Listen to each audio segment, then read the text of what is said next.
Hello friends. आज हम बात करेंगे कि आपका इमरजेंसी फ़ंड क्यों ज़रूरी है। इनफैक्ट आपका इमरजेंसी फ़ंड आपके इन्वेस्टमेंट से भी ज़्यादा ज़रूरी है।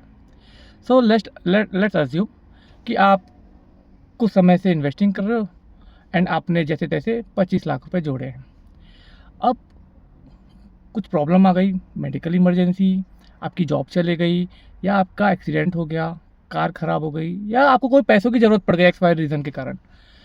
आपको लेट्स अज्यूम आपको 5 लाख रुपए की ज़रूरत है। ओके, एंड उसी दौरान मार्केट 30% से गिर चुका है, तो आपका 25 लाख रुपए आपको अप्रोक्सीमेटली 17.5 लाख रुपए से 17.5 लाख रुपीज़ हो गए। ऐसे समय पे आप क्या करेंगे? यहीं पे इमरजेंसी फंड का इंपॉर्टेंस आता है। अगर आपको 5 लाख की ज़रूरत है और आपके पास इमरजेंसी फंड होता, तो शायद आप फोर्सफुली अपने इन्वेस्टमेंट को बेचने पे मजबूर नहीं होते, जो कि ऑलरेडी लॉस पे है या मार्केट गिरा हुआ है।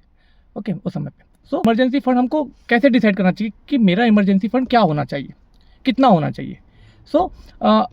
अगर आपके पर मंथ एसेंशियल खर्चे फॉर एग्जांपल 50,000 रुपये के हैं, कि आपको ये खर्चे तो फिक्स है, हर महीने ये होते ही है, रेंट है, स्कूल फीस है, ग्रॉसरीज है, what ever it is. Okay, 50,000 रुपये आपके फिक्स खर्चे। अब 6 महीने के लिए कितने रुपए लगेंगे आपको? 3 लाख रुपए। और साल भर के लिए कितने लगेंगे? 6 लाख रुपए। ये आपके फिक्स खर्चे। Now it depends on you, आपको 6 महीने का इमरजेंसी फंड बनाना है या साल भर का इमरजेंसी फंड बनाना है। साल भर का very good, 6 month not bad, at least कुछ नहीं से अच्छा 6 महीने का अच्छा है। अब प्रॉब्लम कैसी हो सकती है? प्रॉब्लम हो सकती है आपकी जॉब चले गई, आपको बिजनेस में कोई लॉस हो गया, आपका एक्सीडेंट हो गया, कार ठुक गई आपकी, या आपको कोई तीसरा खर्चा आ गया। फॉर एग्जांपल मुझे लास्ट ईयर हमको एक मेडिकल इमरजेंसी आई थी एंड हमारे पास इंश्योरेंस था, मेडिकल इंश्योरेंस था, पर हमें ऐसे हॉस्पिटल में इलाज कराना पड़ा जहाँ पे कैशलेस सुविधा नहीं थी। तो कैशलेस सुविधा नहीं थी, इसलिए हमें अपफ्रंट वहाँ पे पेमेंट करना था और बाद में उसे क्लेम करना था। तो अपफ्रंट पेमेंट करने के लिए कैश भी होना चाहिए। तो तब मैं मजबूर हो गया था मेरे इन्वेस्टमेंट को सेल करने के लिए। तब मैंने डिसाइड किया कि नो, मुझे एक इमरजेंसी फंड होना बहुत ज़्यादा ज़रूरी है। एंड उसके बाद से मैंने एक अपना 6 मंथ का इमरजेंसी फंड बना के रखा हुआ है। ओके, इमरजेंसी फंड इसीलिए नहीं है कि आपकी ग्रोथ अच्छी हो, इमरजेंसी फंड इसीलिए है ताकि वो आपके इन्वेस्टेड मनी है उसे प्रोटेक्ट कर सके, आप इमरजेंसी में गलत डिसीजन लेने के लिए मजबूर ना हो, इसीलिए इमरजेंसी फंड होता है। ठीक है, तो ये तो समझ में आ गया। आपको अपने खर्चों के हिसाब से 6 महीना या साल भर का इमरजेंसी फंड बनाना है। ठीक है, वो इमरजेंसी फंड आपको लिक्विडेट करनी चाहिए। आपको आज जाते या 2 दिन में पैसे की जरूरत है तो वो 2 दिन में लिक्विडेट हो जाना चाहिए। अच्छा, सेबी ये कहता है कि आपको इमरजेंसी फंड पहले बनाना चाहिए एंड बाद में इन्वेस्टमेंट की तरफ बढ़ना चाहिए। ओके, लोग एक चीज़ में और कंफ्यूज होते हैं कि इमरजेंसी फंड ही हमारा इंश्योरेंस है, जो मेडिकल इंश्योरेंस है, और इमरजेंसी फंड एक ही है। नहीं, ऐसा नहीं हो सकता।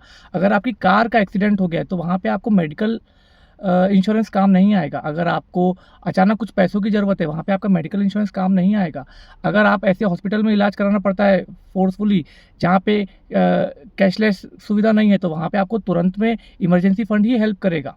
ओके, अगर आपका बिजनेस चला गया, कुछ लॉस हो गया है या बिजनेस बंद हो गया है, तो आपको मेडिकल इंश्योरेंस काम नहीं आएगा। अगर आपकी जॉब चले गई है तो आपको मेडिकल इंश्योरेंस काम नहीं आएगा। वो एक अलग चीज़ है। मेडिकल इंश्योरेंस वो बड़े खर्चों के लिए है मेडिकल इंश्योरेंस, पर छोटे खर्चे जो 2, 4, 6 महीने को आपको संभाल सके उसके लिए इमरजेंसी फंड होता है। इमरजेंसी फंड बहुत ज़्यादा अलग अलग प्रॉब्लम्स को कैप्चर करता है। मेडिकल इंश्योरेंस सिर्फ मेडिकली कोई प्रॉब्लम आई है, हॉस्पिटल के खर्चे हैं, वही कवर करेगा। और सबके लिए इमरजेंसी फंड की डेफिनेशन अलग है सबके लिए। मतलब कोई फिक्स अमाउंट नहीं है कि 5 लाख रुपए इमरजेंसी फंड होना चाहिए, नहीं। अगर आपके खर्चे लाख रुपए महीने के हैं फिक्स खर्चे, तो आपको साल भर के लिए 12 लाख रुपए लगेंगे। अगर किसी का खर्चे 50,000 रुपये मंथली खर्चे हैं तो उसको साल भर के लिए इमरजेंसी फंड 6 लाख रुपए लगेगा। तो सबके अपने अपने खर्चों के हिसाब से इमरजेंसी फंड होता है।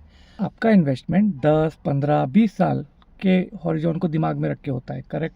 पर आपकी इमरजेंसी को आपकी इस प्लानिंग से कोई मतलब नहीं है। वो कभी भी हो सकती है, कभी भी आ सकती है, और वो कितनी बड़ी और कितनी छोटी हो सकती है। इसलिए इमरजेंसी फंड बहुत ज़्यादा ज़रूरी है। ये आपके फ्यूचर ग्रोथ को भी प्रोटेक्ट करता है, आपके करंट सिचुएशन को प्रोटेक्ट करता है, आपकी वेल्थ प्लानिंग को प्रोटेक्ट करता है। ऑल्सो ये आपको गरीब होने से भी बचाता है। इन शॉर्ट, आप वेल्दी लंबी प्रोसेस में बनेंगे, पर आप गरीब एक झटके में हो सकते हैं। एक गलती से आप गरीब हो सकते हैं, वापस से बैक टू पवेलियन हो सकते हैं। सो होप आपको ये समझ में आएगा कि इमरजेंसी फंड क्यों जरूरी है। एंड मिलते हैं नेक्स्ट वीडियो पे। सी यू।